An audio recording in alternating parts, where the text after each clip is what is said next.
ఓం మహాగణాధిపతయే నమః. ఓం గురుభ్యో నమః. ఓం శ్రీమాత్రే నమః. మనం ఈరోజు జూలై మాసంలో గ్రహస్థితి ఏ విధంగా ఉంది, దాని మూలంగా ఎవరెవరికి ఎటువంటి ఫలితాలు జరగనున్నాయి అనేటువంటి విషయం చెప్తుంది. నేనైనప్పటికీ కూడా చెప్పిస్తుంది సాక్షాత్ లలితామ్మవారిగా భావిస్తూ, ముందుగా అసలు గోచారం ఎలా ఉంది అని చూసుకున్నట్లయితే, మీనరాశిలో శని, వృషభంలో స్వక్షేత్రంలో శుక్రుడు, మిథునంలో గురువు యొక్క సంచారం జరుగుతుంది. ఆ యొక్క శుక్రుడు 26వ తేదీ వరకు అక్కడ ఉంటాడు. 27వ తేదీ నుంచి గురువుతో శుక్రుడు కలుస్తాడు. అదేవిధంగా మనకి కర్కాటకంలో బుధుడు ఉన్నాడు. మరియు అదేవిధంగా సింహరాశిలో కుజుడు కేతువు యొక్క సంచారం జరుగుతుంది. కుంభంలో రాహు. ఇక చంద్రుడు ప్రతి 2.5 రోజులకు ఒక్కో రాశి మారుతూ ఉంటాడు. అయితే ఈ యొక్క విషయాల వల్ల, అంటే ఈ గ్రహస్థితి వలన ఎటువంటి స్థితిగతులు ఉంటాయి, అలాగే ఏ పరిహార మార్గం చేసుకోవడం ద్వారా దాని నుంచి బయటపడతాం అనేటువంటి విషయాలు మనం ఒక్కొక్క లగ్నరీత్యా తెలుసుకుందాం. లగ్నం తెలియని వారు రాశి నుంచి చూసుకోండి. మేషలగ్నము, మేషరాశి. మీకు మీ యొక్క లగ్నాధిపతి పంచమ స్థానంలో కేతువుతో కలిసి ఉన్నాడు. కాబట్టి ఇక్కడ మీరు ముఖ్యంగా జాగ్రత్త తీసుకోవాల్సిన ఏమిటి అంటే, ప్రధానంగా ఎవరైనా సరే సంతానం కలగట్లేదు అని ఐయుఐలు ఐవీఎఫ్లు చేయించుకునేటువంటి వారు కాస్త జాగ్రత్తగా ఉండాలి. ఇది ప్రధానంగా తీసుకోవాల్సిన అంశం. రెండవది, ఫ్రెండ్స్తోని షేర్ మార్కెటింగ్ రిలేటెడ్ సంబంధించినటువంటి అంశాలలోని, మరియు ఏదైనా ఒక ఇంపార్టెంట్ డెసిషన్స్, ముఖ్యంగా రాజకీయ నాయకులు మరింత జాగ్రత్తగా నిర్ణయం తీసుకోవాల్సినటువంటి పరిస్థితి ఉంది ఇక్కడ. అదేవిధంగా ధనస్థానంలో ధనాధిపతి, ఫైనాన్షియల్గా మంచి గ్రోత్ ఉంటుంది. ఫైనాన్షియల్గా రావాల్సిన డబ్బులు కూడా వస్తూ ఉంటాయి. వ్యాపారంలో లాభాలు కూడా ఇస్తాడు. ఈ కాంబినేషన్ అనేటువంటిది దానిలో ఎటువంటి డౌట్ లేదు. కాకపోతే కాస్త 3లో గురువు ఉన్నందుకు కొన్నిసార్లు, అంటే గతంలో ఏర్పడినటువంటి చిన్న చిన్న మిస్అండర్స్టాండింగ్స్, డిస్ప్యూట్స్ లాంటివి క్లియర్ అవ్వడానికి ఇది తోడ్పడుతుంది. అలాగే 26వ తేదీ లోపల, జూలై 26వ తేదీ లోపల మీకు రావాల్సిన ధనం కూడా కొంతవరకు రావడం, కొంత ఫ్రీ హ్యాండ్ అంటారు, అంటే కొంతవరకు ఫ్రీ అవుతారు మీరు. కాకపోతే 4వ స్థానంలో 6వ అధిపతి ఉన్నందుకు బిజినెస్ లోన్స్ వస్తాయి, అందులో ఎటువంటి సందేహం లేదు. కాకపోతే ఎంతైనా శత్రుక్షేత్రంలో ఉన్నాడు కాబట్టి ఆ యొక్క బుధుడు విద్యాపరమైనటువంటి విషయాల్లో కొంత స్ట్రెస్ కూడా ఉంటుంది. కాస్త కొత్తగా ఎవరినైనా ఫ్రెండ్షిప్ చేసుకునే విషయంలోని, ప్రేమ వ్యవహారాల విషయంలోని, షేర్ మార్కెట్లో తొందరపాటు నిర్ణయం తీసుకోవడం, ఇట్లాంటివి చెయ్యకండి దయచేసి. అలాగే మరొక విషయం ఏంటంటే, ఈ సప్తమ ద్వితీయాధిపతి అంటే 7వ అధిపతి, 2వ అధిపతి ఎవరైతే ఉన్నారో, ఈ 7, 2 అధిపతులు ప్రధానంగా ఈ శుక్రుడు అయినందుకు ఇక్కడ ఏంటంటే 7 and 2 లార్డ్స్ అవి 2లో ఉన్నందుకు మీ యొక్క జీవిత భాగస్వామికి కూడా ఏదైతే తను కావచ్చు, అతను కావచ్చు, ఫైనాన్స్ కోసమో లేకపోతే పలానా కొన్ని ఇన్సూరెన్సెస్ మూలంగా ధన సంబంధించిన విషయాల్లోని కలిసి రావడానికి చాలా అనుకూలంగా ఉంది చెప్పుకోవాలంటే. ఇక మీరు నిత్యము చేయవలసిన దేవతారాధన కానివ్వండి, ఉద్యోగ సంబంధించినటువంటి విషయాల్లో కానివ్వండి చూసుకున్నట్లయితే, ఇక్కడ ఉద్యోగ వ్యవహారాలకు సంబంధించిన విషయంలో కొంత తొందరపాటు నిర్ణయాలు పనికిరావు అనేటువంటిది చూపిస్తుంది. బికాజ్ ఆఫ్ ఇక్కడ మీకు చూసుకున్నట్లయితే దశమాధిపతి లాభంలో ఉన్నాడు, మంచిది, అందులో ఎటువంటి సందేహం లేదు. కానీ ఆ లాభంలో ఉన్నటువంటి దశమాధిపతి ఇక్కడ శుక్రుడిని చూస్తున్నందుకు కొంతవరకు హైప్ కూడా ఇస్తాడు ఉద్యోగంలో. కానీ కొన్నిసార్లు ఈ 12వ స్థానంలో ఎంతైనా ఎల్నాడ్సిన్ అయినందుకు కొంత వ్యాపారాల విషయంలో, ప్రధానంగా వ్యాపారం విషయంలో కొన్ని తొందరపాటు నిర్ణయాలు తీసుకునేటువంటి ఛాన్సెస్ కనిపిస్తుంది. ఉద్యోగం విషయంలో పెద్ద ఇబ్బంది ఏమి ఉండదు, కానీ వ్యాపారం చేసే విషయంలో ఎవరో ఏదో బాగా లాభాలు వస్తాయని అందులో డబ్బులు పెట్టేసి అక్కడ స్ట్రక్ అవ్వడం అనేటువంటిది ఉంది. కాబట్టి ఎప్పుడైనా ఎల్నాడ్సిని 12వ స్థానంలో సంచారం జరిగేటప్పుడు ఇన్వెస్ట్మెంట్స్ విషయంలో కాస్త జాగ్రత్తగా ఉన్నట్లయితే అన్ని విధాలా బాగుంటుంది. నవగ్రహాల్లో కుజకేతు గ్రహాల దగ్గర దీపారాధన చేయండి. సూర్య భగవాను చూస్తూ సూర్యుడికి అర్ఘ్యం వదులుతూ సుబ్రహ్మణ్యేశ్వర స్వామిని, గణపతిని ఆరాధన చేయండి. గోవులకి క్యారెట్స్ మరియు గ్రాసము తినిపించండి. అన్ని విధాలా మీకు బాగుంటుంది. నన్ను చాలామంది అడుగుతున్నటువంటి కొన్ని ప్రశ్నలకి ఇప్పుడు ఈ వీడియోలో నేను మీకు చెప్తాను. చాలామంది ఏంటంటే నన్ను అడుగుతున్నటువంటిది, అసలు ఒక జన్మజాతకం తీసుకున్నప్పుడు అందులో అస్సలు మహాదశ కానివ్వండి, యోగాలు కానివ్వండి సరిగ్గా లేక చాలా దారుణమైనటువంటి స్థితిలో ఉన్నప్పుడు కూడా మనం బయటపడవచ్చా అన్నది చాలామంది అడిగారు. అని ఒకటే గుర్తుపెట్టుకోండి.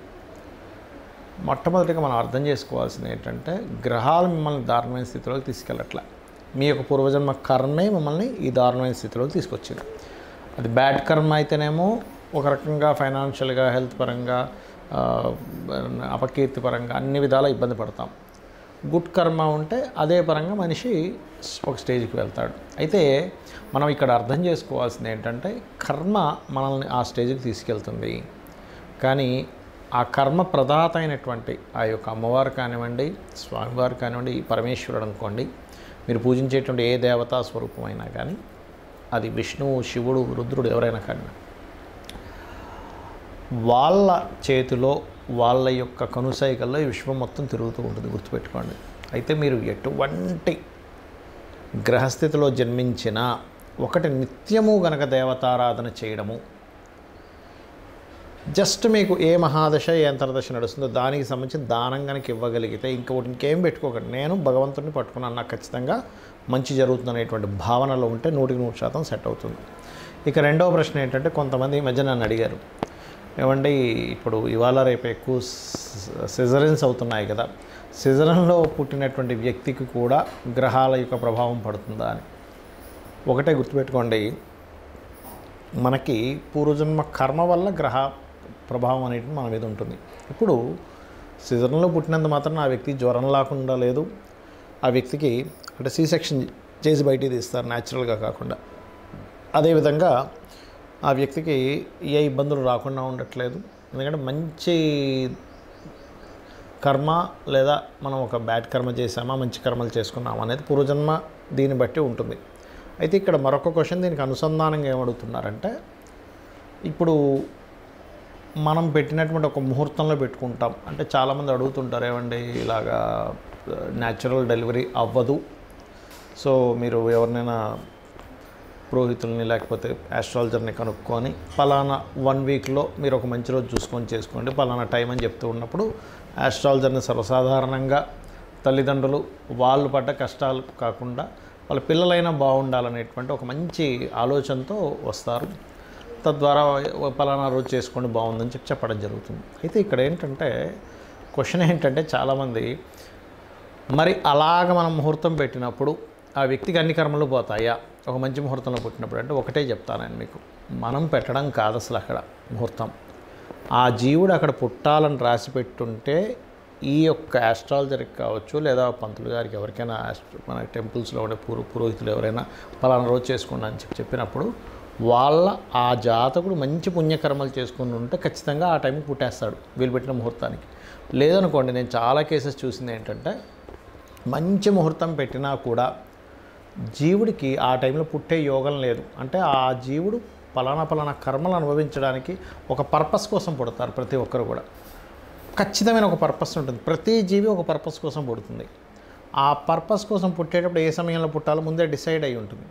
మనము పలానా ఉదాహరణకి ఇప్పుడు ఇది జూన్ మాసం నడుస్తుంది అనుకుందాం, జూలై 10వ తేదీయో పెట్టాం, కానీ వాళ్ళు జూలై 9వ తేదీ తల్లికి కాస్త పెయిన్స్ స్టార్ట్ అయిపోయి ఇమీడియట్లీ హాస్పిటల్లో తీసుకెళ్ళి జాయిన్ చేసేసి డెలివరీ చేసేస్తారు, ఆపరేషన్ చేసేస్తారు. ఎందుకంటే పెయిన్స్తో ఉన్నప్పుడు 10వ తేదీ దాకా ఆఖరిగా 9వ తేదీ వస్తే ఆ రకంగా జరుగుతుంది, గుర్తుపెట్టుకోండి. కానీ సర్జరీ చేసినప్పుడు పుట్టిన అంటే సి సెక్షన్లో పుట్టిన న్యాచురల్గా డెలివరీ అయినా ముందే ఫిక్స్డ్.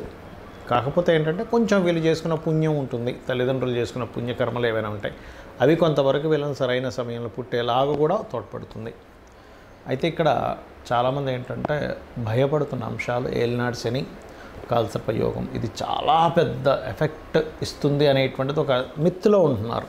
ఒకటి గుర్తుపెట్టుకోండి, నేను చాలా వీడియోలు చెప్పాను, మళ్ళీ చెప్తున్నా, 180 మంది ప్రెసిడెంట్ల జాతకాలు నెట్లో నేను సెర్చ్ చేసి చూశాను. అందులో 90% ఆఫ్ ఈ యొక్క ప్రెసిడెంట్లకి కాలసర్ప యోగం ఉంది.